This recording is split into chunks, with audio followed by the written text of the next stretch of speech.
Hello दोस्तों, मेरा नाम रोशन कुमार है और मैं आज आपको फोर इच लूप के बारे में बताने के लिए जा रहा हूं, जो कि फोर लूप का एक एडवांस वर्जन या एडवांस रूप हम बोल सकते हैं। इसमें एरे और फोर लूप दोनों का कॉम्बिनेशंस होता है। तो आज मैं इसके बारे में आपको जानकारी दूंगा कि फोर इच लूप किस तरह से यूज़ किया जाता है, इसके प्रोग्रामिंग कैसे बनेंगे, इसके सिंटैक्स किस प्रकार से होते हैं, इन चीज़ों के बारे में आपको बताऊँगा। तो सबसे पहले इसके बारे में समझते हैं कि फोर इच लूप है क्या चीज़। तो यहाँ पे जो लिखा हुआ उसके अनुसार से for each loop mainly use to fetch the value of array, यानी किसी भी एरे के वैल्यू को फेच करने के लिए यूज किया जाता है फोर इच लूप का। एग्जाम्पल के तौर पे अगर मैं ऐसे ही समझाऊं, मान लिया जाए कि एक एरे है x और इसके अंदर में चार बॉक्स है, एक में 1 2 3 4 में चार एलिमेंट मैंने यहाँ पे चार डेटा मैंने लेकर के रखा हुआ है। इसके सबस्क्रिप्ट्स भी होंगे 1 2 3 हो जाएंगे, 0 1 2 3। अब इसके बारे में आते हैं। तो ये हो गया एक तरह से एरे हो गया। अब इस एरे को अगर हम कोई एरे ले चुके हैं और उसे फोर लूप के जरिए से प्रिंट करवाना हो तो हमें 2-3 स्टेटमेंट्स ज़्यादा लिखने पड़ सकते हैं ताकि इस एरे के चीज़ों को हम प्रिंट करवा सकें। लेकिन हम कम से कम वाक्य में या कम से कम सिंटैक्स में हम इस एरे के डेटा को आसानी से प्रिंट करवा सकते हैं। इसलिए यहाँ पे लिखा हुआ है कि four each loop mainly used, यानी फोर इच लूप का उपयोग किया जाता है। किस चीज़ के लिए उपयोग किया जाता है?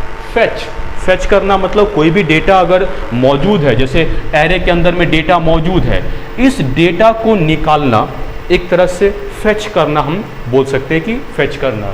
तो इसका उपयोग किया जाता है फेच करने के लिए। क्या फेच करने के लिए?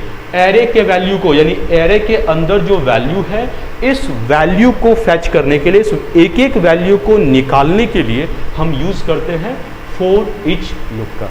इसके जो सिंटैक्स है वो यहाँ पे दिए हुए हैं। सबसे पहले हमें लेना पड़ता है डेटा टाइप, उसके बाद वेरिएबल और एरे। और एरे हमें पहले ही डिक्लेयर करके उसमें कुछ वैल्यू को डालना पड़ता है। मैं अभी आपको समझाने वाला हूँ कि ये कैसे वर्क होता है, उसका एक प्रोग्राम भी मैं आपको बना करके दिखाने वाला हूँ। तो इसका जो सिंटैक्स है एक बार फिर से देखते हैं। यहाँ पर सबसे पहले डेटा टाइप, वेरिएबल और एरे। उसके बाद बॉडी ऑफ लूप में आप जो भी चीज़ लिखना चाहते हैं आप आसानी से उन चीज़ों को दर्शा सकते हैं बिना किसी प्रॉब्लम्स के। तो इसका एक प्रोग्राम्स मैं आप लोगों के सामने में, तो चलिए मैंने प्रोग्राम यहाँ पर बना लिया है। अब इस प्रोग्राम को समझते हैं। लेकिन मैंने किया क्या है इस जगह पर, फोर इच लूप का प्रोग्राम बनाने से पहले मैंने एरे का प्रोग्राम बनाया हुआ है। ये इसलिए मैंने बनाया हुआ एरे का प्रोग्राम क्योंकि हम लोग पहले एरे को फोर लूप में समझेंगे और जब वो समझ में आ जाएगा तो फिर फोर इच लूप समझना आसान हो जाएगा और ज़्यादा बेटर तरीके से समझ में भी आएगा।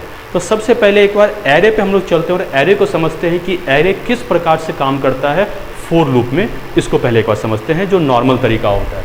तो सबसे पहले यहाँ पे आते हैं। मैंने एक क्लास बना लिया है एरे का, जो कि आप देख भी रहे होंगे इस जगह पर एरे दिख रहा है।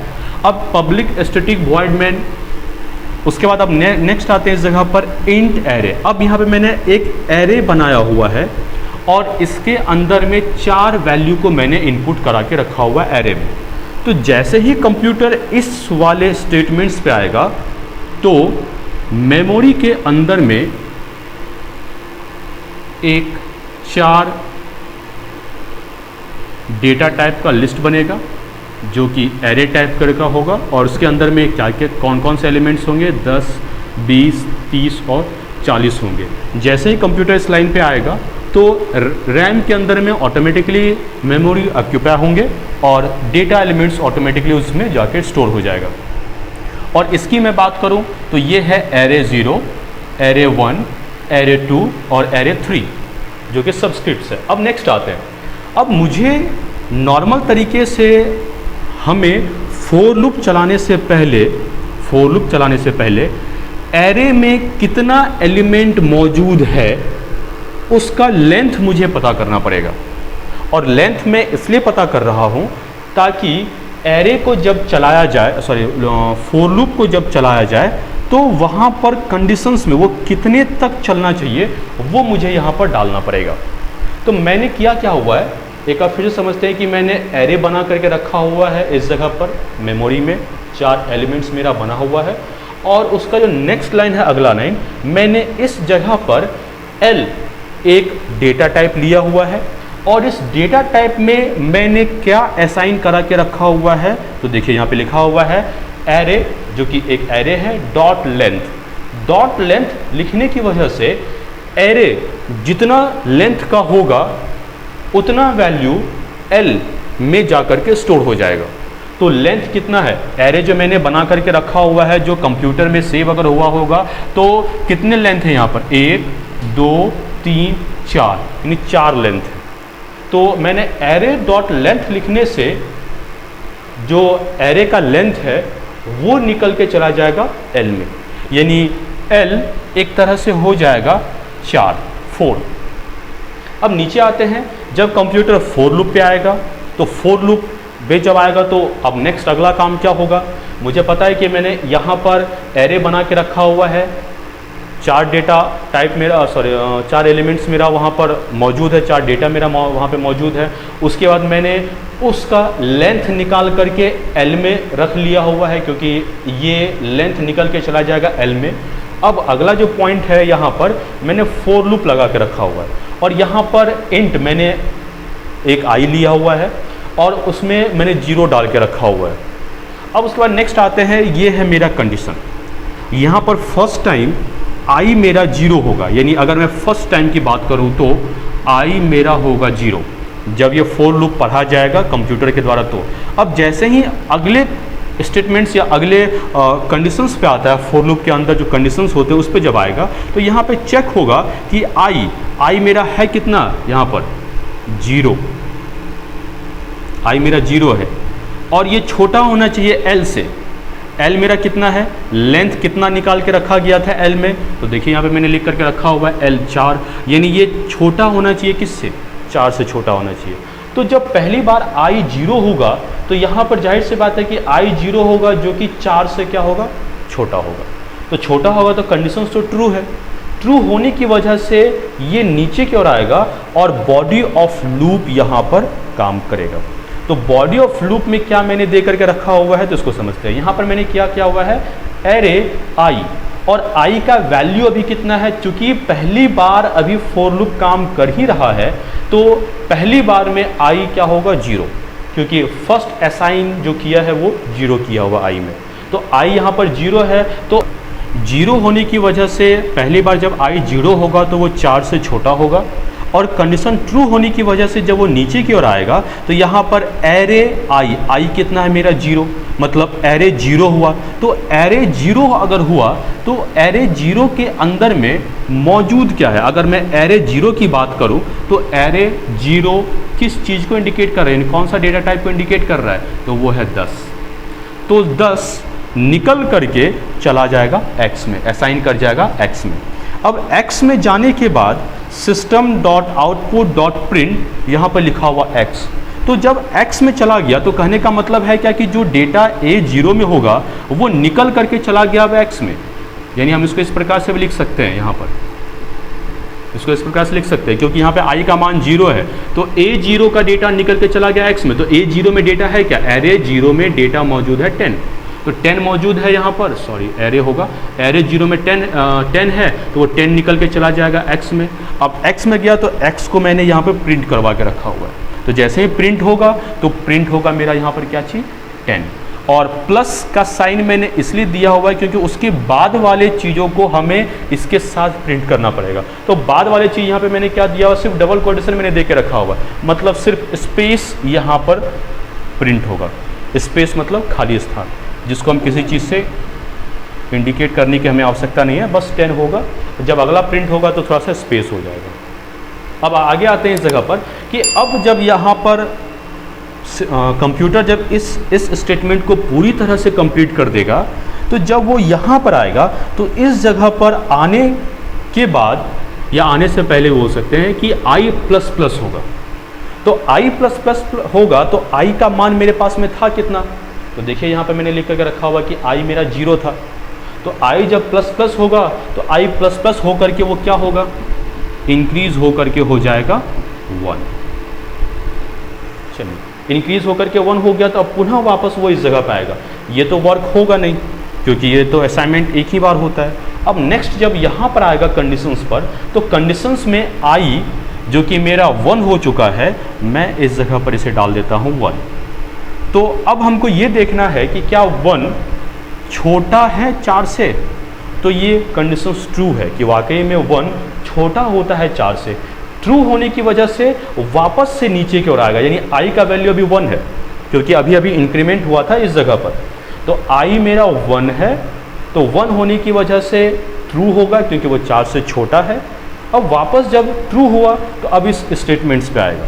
तो यहाँ पर क्या लिखे हुए हैं इसको हम समझते हैं। x equal to array i, तो i का मेरा मान कितना है यहाँ पर, देखिए i कितना है, i यहाँ पर 1 है, तो एरे 1 हुआ एक तरह से। तो हम यहाँ पर इसको ऐसे लिख सकते हैं, यानी इसी स्टेटमेंट्स को हम यहाँ पर लिख सकते हैं x एरे, और i चूंकि 1 है तो हम यहाँ पे डाल सकते हैं 1। तो एरे 1, तो एरे 1 यानी एरे 1 यानी इसकी बात की जा रही है 20 की, तो वो निकल के चला जाएगा किस में, x में। तो कहने का मतलब एरे i का मतलब 1, यानी एरे 1 निकल के चला गया x में, यानी अब x की वैल्यू हो गई 20।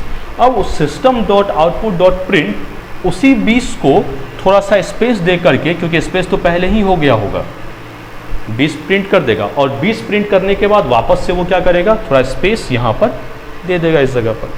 फिर वापस से जब इस स्टेटमेंट्स के होने के बाद फिर जब इस कर्ली ब्रैकेट के पास आएगा तो फिर यहाँ पर i हो जाएगा इंक्रीज। तो i का वैल्यू था कितना, 1, एक और इंक्रीज होगा, तो यहाँ पर जब एक और इंक्रीज हुआ तो अब i का वैल्यू हो जाएगा 2। अब जब i का वैल्यू 2 हुआ तो फिर वापस से जब इस कंडीशंस पे आएगा तो यहाँ पर चेकिंग होगा, जो 1 था अब ये हो जाएगा 2। तो अब हमें खुद ये देखना है क्या कि यहाँ पर कंप्यूटर कैसे काम करेगा। तो अभी भी वो 4 से छोटा है, तो ये कंडीशन ट्रू है, यानी क्योंकि i का वैल्यू 1 है तो कंडीशन ट्रू है। ट्रू होने की वजह से फिर नीचे की ओर आएगा। अब एरे i का मतलब कितना है, 2। तो कहने का मतलब हम इसको ऐसे लिख सकते हैं, x इक्वल टू एरे 2। तो एरे 2 में मेरा वैल्यू क्या है, एरे 2 में मेरा 30 है, मतलब एरे 2 जो 30 है वो 30 निकल के जाएगा x में। अब x की वैल्यू कितनी हो गई, x की वैल्यू हो गई 30। अब 30 तो जब system dot output dot print करेगा तो वो प्रिंट करेगा 30 प्रिंट करने के बाद x 30 प्रिंट करेगा, और 30 प्रिंट करने के बाद वापस से स्पेस भी यहाँ पर प्रिंट हो जाएगा। अब स्पेस प्रिंट होने के बाद वापस से फिर कंप्यूटर आ जाएगा इस जगह पर। अब यहाँ आने के बाद अभी मेरा i जो था वो था 2, लेकिन जब इस जगह पे आएगा तो वो i हो जाएगा 3। तो i 3 होने की वजह से अब फिर वापस से ऊपर की ओर आएगा, तो i मेरा अब कितना हो गया यहाँ पर 3। अब 3 है तो वो 4 से अभी भी छोटा है, तो छोटा है मतलब कंडीशंस ट्रू है। फिर नीचे की ओर आएगा, फिर यहाँ पे चेकिंग हो असाइन करेगा x में, तो एरे i, तो i मेरा कितना है 3, तो एरे 3 हो जाएगा इस जगह पर। जब एरे 3 होगा तो एरे 3 में वैल्यू कितनी हो गई यहाँ पर 40, तो 40 चला जाएगा किसके अंदर में, x के अंदर में, यानी एरे i यानी 40 की बात हो रही है। एरे i तो i कितना है 3, तो एरे 3 में 40 है, 40 निकल के चला जाएगा किसके अंदर में, x के अंदर में। अब x क्या होगा इस जगह पर, प्रिंट होगा, तो यहाँ पर स्पेस के बाद प्रिंट होगा 40 के बाद फिर वापस से यहाँ पे स्पेस आ जाएगा इस जगह पर, फिर कंप्यूटर इस जगह पे आएगा यहाँ पर, और यहाँ पर i को इंक्रीज करेगा। तो जब इंक्रीज करेगा तो अब i जो 3 था वो हो जाएगा मेरा 4। तो जब 4 होगा तो वापस से जब इस जगह पे आ जाएगा तो यहाँ पे i मेरा क्या हो गया 4। तो अब यहाँ पर आकर के देखते हैं कंडीशंस मेरा ट्रू होता है या फॉल्स होता है इस जगह पर। तो i जो कि 4 है मेरा, क्या वो छोटा है 4 से, तो नहीं, मतलब इसी जगह पर कंडीशंस फॉल्स होगा। तो जैसे ही फॉल्स होगा तो फोर लूप से वो बाहर की ओर आएगा और प्रोग्राम्स बंद हो जाएंगे आसानी से। तो ये था एक एरे फोर लूप, यानी फोर लूप में हम एरे का तो उपयोग कर रहे थे यहाँ पर, लेकिन यहाँ पर हमें फोर लूप के लिए हमें पहले एरे का लेंथ पता करना ज़रूरी था, तभी जा कर के हम फोर लूप में उपयोग कर सकते थे। लेकिन अगर हम फोर ईच लूप की बात करें तो वहाँ पर हमें इतना लंबा स्टेटमेंट्स और ये उसकी लेंथ पता करने की ज़रूरत नहीं होती है। सबसे एडवांस यही होता है फोर ईच लूप का। तो ये एक नॉर्मल एरे था जो मैंने बताया आपको फॉर लूप में। अब मैं वापस से दूसरा प्रोग्राम बनाता हूँ फॉर ईच लूप का, जिसका मैंने व्याख्या पहले ही मैंने दे चुका था, डेफिनेशंस। अब उसका एक प्रोग्राम बना करके मैं आप लोगों को दिखाता हूँ और समझाता हूँ यहाँ पर। तो पहले मैं एक बार इसे मिटा देता हूँ। इसमें से मैं अननेसेसरी जो मैंने लाइंस वगैरह सब जो ड्रॉ की हुई थी मैं उसे हटा देता हूँ इस जगह से। और अगर किन्हीं को यह प्रोग्राम उतारना हो तो वो आसानी से उतार भी सकते हैं इसको समझने के लिए। ये नॉर्मल था, इसमें किसी भी प्रकार का फॉर ईच लूप का इस्तेमाल नहीं किया गया है। एरे इस्तेमाल ज़रूर है पर फॉर ईच लूप का इस्तेमाल नहीं है। अब इसी चीज़ को मैं पुनः फॉर ईच लूप में बनाता हूँ। तो मैंने कुछ प्रोग्राम्स यहाँ पे आधा बना के रखा हुआ है, अब मैं इसी को कंप्लीट करता हूँ इस जगह पर। तो सबसे पहले मैं यहाँ पे करता क्या हूँ, थोड़ा सा सिंटेक्स में यहाँ पे लिख देता हूँ कि जो सिंटेक्स था फॉर ईच लूप का, उसमें पहले लिखे हुए थे फॉर और उसके बाद उसमें था डेटा टाइप, यानी हमें किस टाइप का लेना है डेटा वो लिखना पड़ता है। उसके बाद वेरिएबल, और ये एक तरह का असाइनमेंट ऑपरेटर हम बोल सकते हैं फॉर लूप के अंदर जो यूज़ किया था फॉर ईच लूप में। उसके बाद यहाँ पर हम लिख सकते हैं एरे, उसके बाद बॉडी ऑफ लूप और फिर कर्ली ब्रैकेट को बंद करेंगे। अब इसी चीज़ को हम यहाँ पर दर्शाएंगे। तो यहाँ पर हमें लिखना पड़ेगा फॉर, कोस्ट को स्टार्ट करेंगे पैरेंथेसिस। अब यहाँ पे डेटा टाइप, तो डेटा टाइप हमें क्या लेना है इस जगह पे, तो यहाँ पे लिखते हैं इंट। क्यों इंट ले रहे हैं इस जगह पर, तो चूंकि यहाँ पर जो एरे है उसके अंदर जितने भी प्रकार के डेटा हैं वो सभी के सभी इंट टाइप के, इंटीजर टाइप के। अगर यहाँ पर ABCD कुछ और होता तो हम यहाँ पर कैरेक्टर लेते, स्ट्रिंग होता स्ट्रिंग लेते, या अदरवाइज फ्लॉट होता तो हम फ्लॉट लेते इस जगह पर। तो चूंकि यहाँ पर एरे के अंदर में इंटीजर टाइप के हैं तो हमें इस जगह पर इंट ही लेना पड़ेगा। ABCD अगर आप लिखते हैं तो यहाँ पर भी हमें, यानी इस जगह पर भी कैरेक्टर और यहाँ पे भी हमें कैरेक्टर ही लेना पड़ेगा, यानी जैसा डेटा टाइप होगा वैसा ही हमें फॉर लूप के अंदर भी हमें डेटा टाइप लेने होंगे, ये फिक्स है।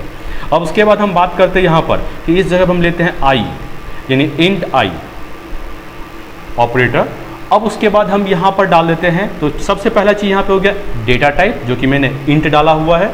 अब डेटा टाइप के बाद है वेरिएबल, वेरिएबल हम यहाँ पे मैंने लिया हुआ आई। अब यहाँ पे आई की जगह पे एक्स वाई जेड कुछ भी यहाँ पर हम डाल सकते हैं बिना किसी प्रॉब्लम्स के। अब आते हैं एरे, जो कि एरे यहाँ पे लिखा हुआ है। तो एरे में हम यहाँ पर क्या लिखेंगे, तो एरे में हमें उस एरे का नाम लिखना है जो मैंने पहले यहाँ पर दिया हुआ है। अगर आप यहाँ पर x लेते हैं तो हमें यहाँ पर लिखना पड़ेगा x। अगर आप इंट x और पॉकेट डिफाइन करते हैं कि मान लेते हैं कि यहाँ पर एरे ने यहाँ पर x लिखा हुआ तो हम यहाँ पर लेंगे x। तो चूंकि मैंने यहाँ पर एरे ARR लिया हुआ है तो मैं भी यहाँ पर x के जगह पर क्या लिखना पड़ेगा मुझे, ARR।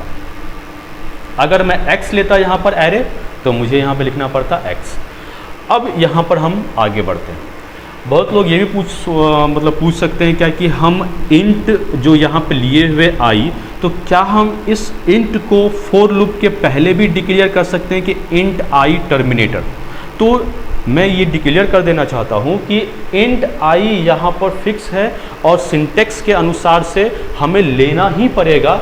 अगर हम बाहर लेते हैं तो ये वर्क नहीं करेगा। मेरा रन किया हुआ प्रोग्राम है, इसीलिए करके मैं आपको ये बता रहा हूँ कि फॉर ईच लूप में जब हम फॉर के अंदर वेरिएबल्स लेते हैं तो उसी समय हमें उसे डिक्लेयर भी करना पड़ता है कि वो किस टाइप का इंटीजर है, कैरेक्टर है, वो पहले ही फॉर लूप में ही हमको डिक्लेयर करना पड़ता है, हम उससे पहले डिक्लेयर नहीं कर सकते हैं। नेक्स्ट आते हैं उसके बाद कि यहाँ पर जो लिया जा रहा है इंट आई, उसके बाद एरे जो मैंने लिया हुआ। अब आगे की ओर प्रोसीजर पे हम बढ़ते हैं। System dot out dot print, और उसके बाद मैं यहाँ पर आता हूँ और आई को मैं प्रिंट कर देता हूँ, कर्ली ब्रैकेट बंद। ये फॉर लूप का हुआ। अब पब्लिक, स्टैटिक और क्लास का यहाँ पर हो गया। अब नेक्स्ट आप इसको समझते हैं कि ये कैसे वर्क करता है। वास्तव में जो ऑपरेटर है, आप इस ऑपरेटर को ऐसे समझिए कि यहाँ पर एक बराबर का सिंबल यहाँ पे दिया हुआ है, ऐसे समझिए। तो अब कंप्यूटर काम कैसे करेगा इसको समझते हैं थोड़ा सा। तो जैसे ही कंप्यूटर ऊपर से और पढ़ते हुए आएगा तो यहाँ पे लिखा हुआ इंट एरे और 4 डेटा टाइप यहाँ पर दिए हुए 4 एलिमेंट्स हैं इस जगह पर। तो तो वो चारों एलिमेंट्स में कौन कौन सा है, तो 0 2 10 20 30 40, और इसका नाम है एरे, और सबस्क्रिप्ट्स होंगे 0 1 2 3 हो जाएंगे, इसके सबस्क्रिप्ट्स हो जाएंगे। मैं सिंटेक्स को हटा देता हूँ यहाँ से। चलिए, ये तो मेमोरी के अंदर में बनेगा, क्योंकि इस लाइन को जैसे ही कंप्यूटर पढ़ेगा तो वो ऑटोमेटिकली यहाँ पर डिक्लेयर कर देगा डिक्लेयर, और उसके अंदर में वैल्यू भी असाइन हो जाएंगे 10 20 30 और 40। अब जब नीचे की ओर कंप्यूटर आएगा तो यहाँ पे देखेगा कि इंट आई, यानी आई एक प्रकार का इंटीजर है, यानी आई एक प्रकार का इंटीजर है, और हम यहाँ पे जो कॉलम साइन दिया हुआ है इसको के बाद 10 20 30 और 40 को वो रैम के अंदर में बनाएगा और मेमोरी ऑक्यूपाई भी हो जाएगा। जब नेक्स्ट आगे की लाइन को हम आते हैं, यहाँ पर लिखा हुआ 4 इंट आई, तो आई एक इंटीजर टाइप करके है तो एक आई बन जाएगा ऑटोमेटिकली, और इस कॉलम साइन को हम यहाँ पर एक असाइनमेंट ऑपरेटर की तरह देखते हैं। अब आते हैं एरे। चूँकि एरे का जो नेम हम यहाँ पे ARR लिखे हैं, तो हम इसी जगह पर वही नाम सेम यूज़ कर रहे हैं, ARR। एक्स लिखते तो यहाँ पे हम एक्स ही लिखते। तो अब यहाँ पे कंप्यूटर काम कैसे करेगा इस जगह पर, कि जब फॉर लूप पहली बार यूज किया जाएगा, पहली बार यूज़ होगा, तो यहाँ पर हम कोई इनिशियलाइजेशन का काम नहीं कर रहे हैं, क्योंकि हमें इस जगह पर इनिशियलाइजेशन नहीं करना है और ना ही हमें इंक्रीमेंट करना है। कंप्यूटर ऑटोमेटिकली इस सिंटैक्स या इस तरह के फॉर लूप को देख करके ऑटोमेटिकली वो लेंथ को देखता है, और लेंथ के अनुसार से वो एक एक डेटा टाइप, एक एक डेटा को वो निकाल करके आई में डालते जाता है और वो प्रिंट करता जाता है। और ये फॉर लूप उतना ही तक चलेगा जितना मेरा डेटा होगा, यानी 4 डेटा है तो 4 बार ही ये फॉर लूप काम करेगा, और चारों डेटा को एक एक करके वो प्रिंट कर देगा आसानी से। जबकि मैंने इससे पहले जो बनाया था, जो एरे मैंने बनाया था, उसमें आप लोगों ने देखा होगा कि वहाँ पर मैंने लिया हुआ था, यानी इसी फॉर लूप से पहले मैंने लेंथ पता किया था। किस चीज़ का लेंथ?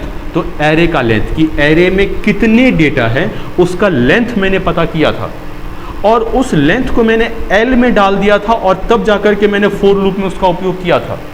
और यहाँ पर हम उस अननेसेसरी स्टेटमेंट से बच रहे हैं। सिर्फ इस छोटे से सिंटैक्स के द्वारा हम उस अननेसेसरी स्टेटमेंट से बच रहे हैं आसानी से। तो हम इसका उपयोग करेंगे, और इस तरह की चीज़ को हम बोलते हैं फॉर ईच लूप बोला जाता है इस जगह पर। ये वर्क कैसे होता है? तो जब फॉर यहाँ पे इंट लिया गया, फॉर के अंदर में आई, तो आई एक इंटीजर है। जब पहली बार ये वर्क करेगा तो एरे का जो पहला डेटा होगा वो ऑटोमेटिकली चला जाएगा आई के अंदर में, और जैसे ही आई के अंदर में गया तो आई मेरा प्रिंट होगा इस जगह पर, यानी 10 प्रिंट हो जाएगा। फिर कंप्यूटर ऊपर की ओर जाएगा, और ये तब तक चलेगा जब तक एरे का पूरा डेटा वो बार बार रिपीट होकर के प्रिंट नहीं कर देता है, ये तब तक रिपीट होता रहेगा। और जैसे ही चारों का चारों डेटा प्रिंट हुआ, तो प्रिंट होने के बाद वापस से जब यहाँ पर आएगा तो अब डेटा मौजूद है ही नहीं जो एरे से निकल करके आई में आएगा। तो मौजूद नहीं होने की वजह से कंडीशंस यहाँ पे हो जाएंगे फॉल्स। तो फॉल्स होने की वजह से वो फॉर लूप से आगे बाहर निकलेगा और प्रोग्राम एंड हो जाएगा इस जगह पर। जबकि एरे में हमें एरे का लेंथ पता करना पड़ा था, और उसी अनुसार से फॉर लूप वर्क हो रहा था। और जब यहाँ पर हमें लेंथ पता करने की आवश्यकता नहीं है, फॉर लूप या कंप्यूटर ऑटोमेटिकली उसके अनुसार से उसका लेंथ पता करके उतना तक ही चला करके प्रिंट करेगा उसे। और डेटा टाइप जैसे ही प्रिंट हुए सारे के सारे एरे के, ऑटोमेटिकली ये फॉल्स कंडीशंस में जाएगा और ये बंद हो जाएगा। तो ये था फॉर ईच लूप। तो दोनों का आप कंपेरिजन कीजिए, दोनों प्रोग्राम्स को, और समझिए कि दोनों प्रोग्राम्स में क्या क्या चीज़ है। वीडियो को लाइक करें और सब्सक्राइब करें, और जहाँ ज़्यादा से ज़्यादा हो सके इसे शेयर करें।